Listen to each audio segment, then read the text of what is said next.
There's a lot to learn from that gray area.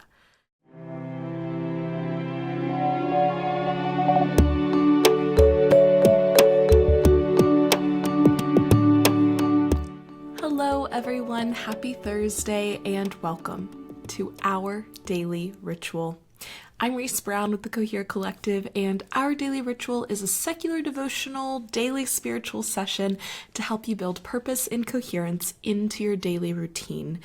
Today we are going to be focusing on the fourth pillar of coherence, that is philosophy that manifests as our values. This is an offered intention and offered focus for today's session, but of course if there's anything else that you would like to intend or call in for today's session, absolutely please do so. Okay, to get us started, I am going to use some incense to cleanse our shared space. And as I do so, I invite you to close your eyes or soften your vision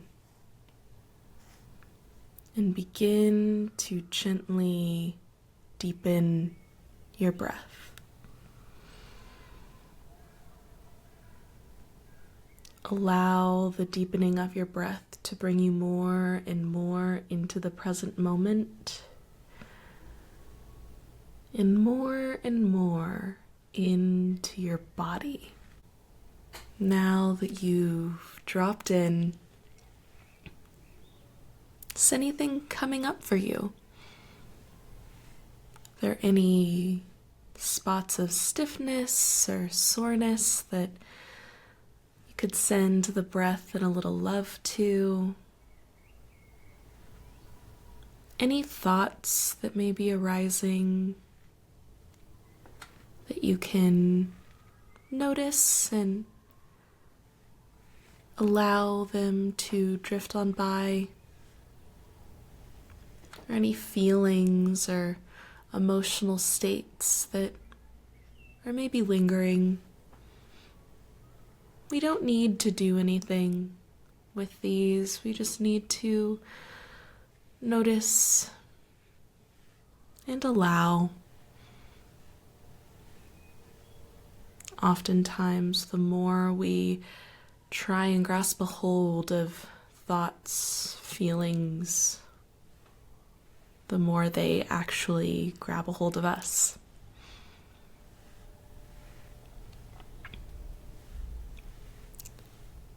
This is your time here today to spend just focused on you. There is nothing you need to do here. There is no way you can participate in this wrong. There is no wrong way. There's no right way either.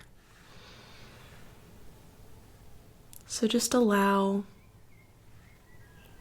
whatever it is that you need to be met in this moment. If that's a little stillness and silence, or maybe getting the dishes done while this is on in the background for something to think about, whatever it looks like, let it serve your wholest self. Okay. Here in a moment, I am going to invite you to take a deep breath with me, and when we do so, I want you to make it the deepest breath of the day so far. Okay. Whenever your breathing pattern allows, go ahead and take that deep breath in. And keep going, take up more and more space. And exhale. And tune into the collective. To everyone, across space, across time, that is joining us here in this moment, sharing this breath, and sharing this ritual.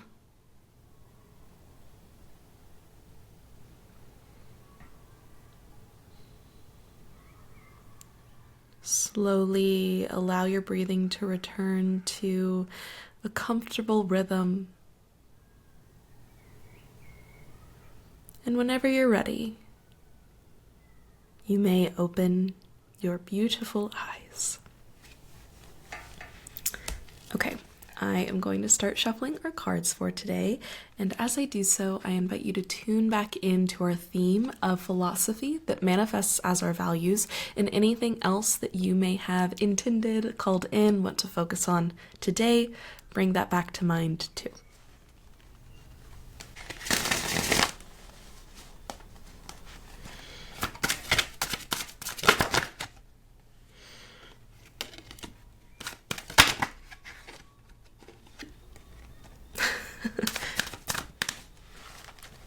Okay, we have two cards today. One is the Queen of Cups, our old friend. She really loves to make her presence known with us in this collective, doesn't she? Which I love. Queen of Cups energy is just so warm and nurturing, and so it's just always great to see her. I love that she's a frequent abider of the Cohere collective. And in this card, we see her glorious queenly self up on a throne with the two cherubim up top and a beautiful ornate cup in her hands, crown adorning her head, a turquoise and white robe, and some water, maybe sand, and a few little coins at her feet. And the Queen of Cups is the queen, the master of self-compassion, of self-love, and also of how we communicate and engage with our emotions in relationship to other people. We've talked a lot about self-love and how that really is the starting point for everything. Because if we want to engage in the frequency of love, which I think regardless of who you are, what you believe, what your worldview is, that is kind of the grand unifier, right? Like, no one is going to be like, no, I don't want more love. So we're all on the same page about that, right? But we experience this life through this worldview, through my identity as Reese, through this lens, right? It's impossible not to engage in the world through your two eyes, through your brain, this specific lens that you have to experience humanity, the human experience.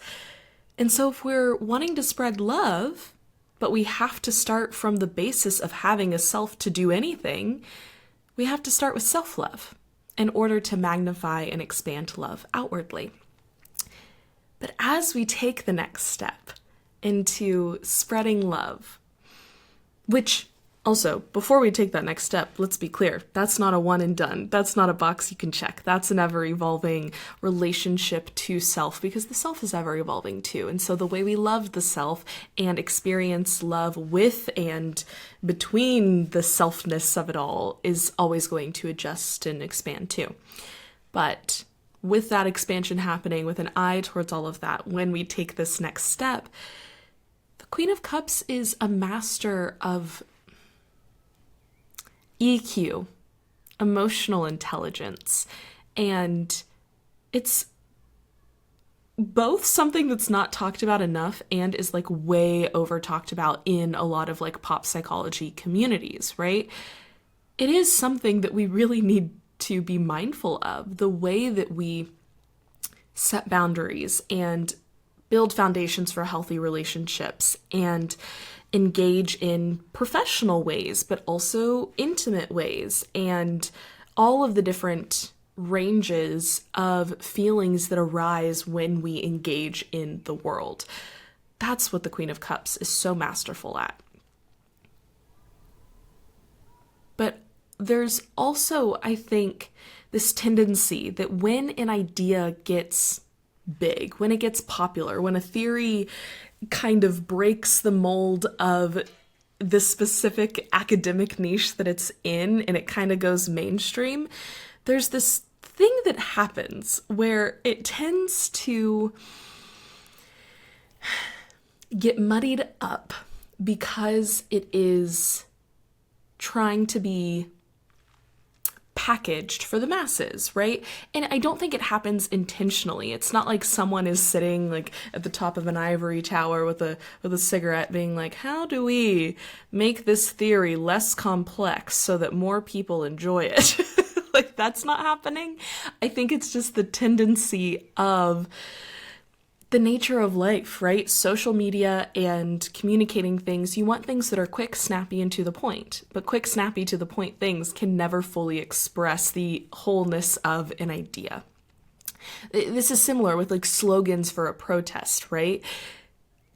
Everyone has extremely nuanced takes about the things that they protest for. Are they going to write a catchy saying on their piece of cardboard and to chant? Yes, because you can't chant an essay about your opinions. And I think that this is similar. And so it's a reminder that with our philosophy, it's okay to package it in a way that makes it digestible and understandable, to use shorthand when we need to, right? But to not conflate the shorthand with the philosophy itself. It's really easy for me to sit here and say, we all value love and blaze right past it. But what does that actually mean? What does that actually mean to you?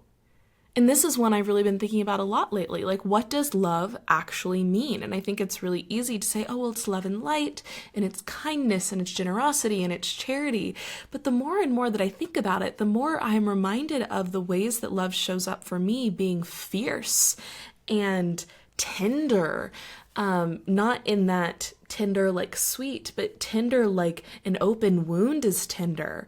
Love is vulnerable. It's not just these light dimensions. There are these shadowy aspects of it that don't make love bad, but that makes love complex. But of course, when we're talking here, I'm going to say, we all start from a place of love. That's the shorthand. But it's important that we meet that shorthand with this thinking too, with this complex approach to our own values and philosophies. And you're not going to be able to communicate the entirety of that nuance to everyone you meet. And yes, shorthand is helpful. We shouldn't demonize it either. But when you have the opportunities to get into good, juicy conversation, to interrogate your beliefs further, to talk with people about the nuances in your beliefs. Maybe you do both agree that, we'll use the same example. Love is the universal value, but you have extremely different definitions of what love is. And even if those are similar definitions, what are the small nuances between you two? There's a lot to learn from that gray area. And I think the Queen of Cups is saying, let's step into our emotional intelligence to be able to see the nuance in values across the board, right? Yes, with our personal lives, but also in justice work, political and activist spheres. I think that's a really powerful example of how slogans are torn apart and the entire mission behind it is then thrown out, right? Throwing the baby out with the bathwater just because a slogan isn't perfect or holistic of the view. But also it's important when we pick slogans to be mindful about trying our best to capture the heart of the movement of what we are fighting for. The second card, I had a lot to say about that, is the Eight of Wands in reverse. And the Eight of Wands it depicts 8 wands kind of coming in sideways at an angle into the card, and they're all parallel to each other. And it's one of the very basic, simple tarot cards, and it's new energy coming in. So to get it in reverse is a reminder that this isn't asking us to ditch our old philosophies or old values because we haven't been nuanced with them, so you need to throw them out and start over. No. This is saying just return to those values. There's good there. But in the returning to them, maybe dig a little deeper. Maybe add a layer of complexity. maybe interrogate the heart of what it is that those mean to you. To move into our mantra today, inspired by the Queen of Cups, the Eight of Wands in reverse, and our theme of philosophy that manifests as values and anything else that you may have called into this session today. Our mantra is going to be, I hold space for philosophical nuance. Is that a helpful mantra? I think so. I think it is, because it's a good reminder that, not only are we more nuanced than sometimes we give ourselves credit for, but I think often we see the nuance within ourselves, but we don't see it within others. Because you're inside your own lens, you're inside your own head. You understand all of the layers and dimensions and colors that are going into your conception of this thing.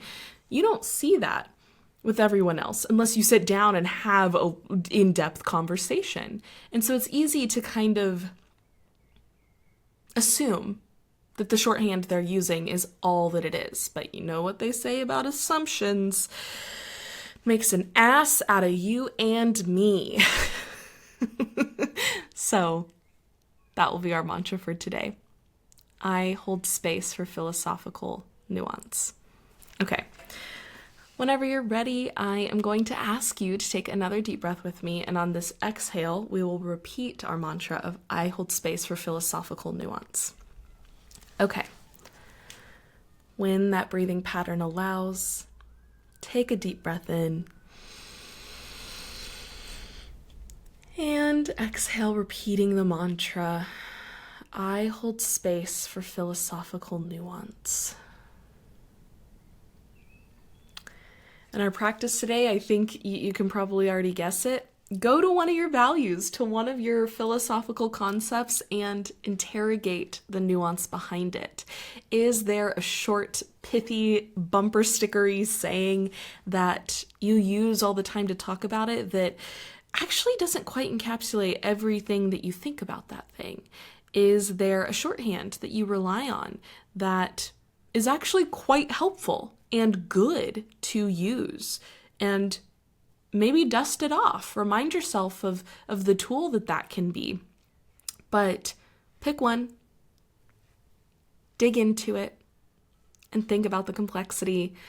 And if you find that it's maybe lacking some, see if there's a place where you can layer in a little gray. Yes, we want things to be full of all of the colors, but there is gray is one of the colors too, right? And even though it's kind of a transient liminal color, that transience and liminality is what rests in between all of the colors too. Thank you very, very much for being here with me today. I hope you enjoyed our daily ritual. If you did, please give it a like and share it with someone that you think would also enjoy it, or that maybe needs to hear this message today. Thank you so very much for being here with me.